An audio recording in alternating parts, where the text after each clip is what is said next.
This week, we have been looking back at the one-year anniversary of the Rapidan Dam breach and the flooding across southern Minnesota and northern Iowa. And there were a lot of other places and a lot of other communities impacted. Windom, Minnesota was one of them that was hit hard. This is Windom just 1 year ago, where in just 2 days, 12 inches of rain caused the Des Moines River to rise over 7 feet in just 24 hours. And residents had almost no time to react as the water swallowed up roads, parks, and neighborhoods. Today, the river hovers at around 11 to 12 feet. But last year, it crested at a record 25 feet.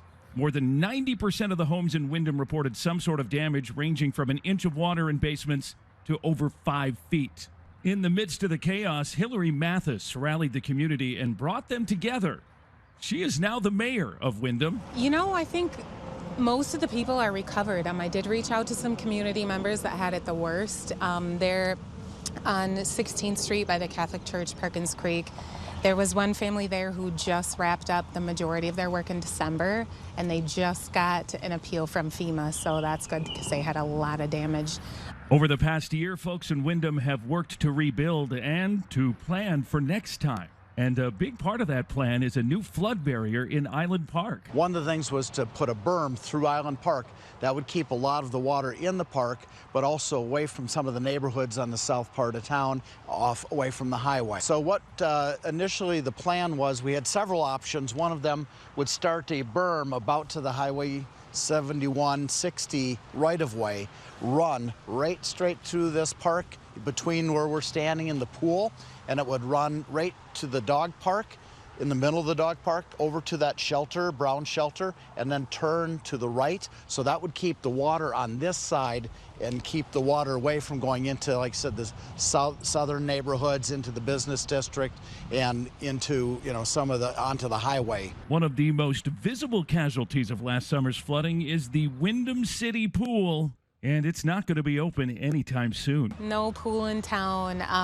extensive damage to the pool, the underground pipes, the pumps, just unusable. It just can't be used in this condition. Luckily, we have some nearby pools that kids can utilize for swimming lessons, but it is a bummer to have this not working right now. What I'm hoping for is if we can get a damage assessment and kind of a contribution or FEMA covering, reimbursing our cost. If we can get a good chunk of dollars, I think the council then would be looking at, all right, how do we leverage other grants and other resources? Because I think it's going to have to get rebuilt, and it's probably going to, my own opinion, I believe it will be someplace else just due to the FEMA dollars coming into it. It can't remain in a floodplain. Windom wasn't alone. Across southern Minnesota and northern Iowa, cities worked together, sharing resources in the middle of the flood fight. We shared sandbags with City of Jackson when they needed some large sandbags.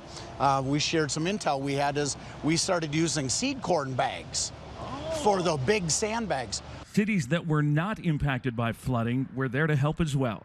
We had 50,000 sandbags scattered throughout town in people's homes, in their driveways, in their yards, and along streets.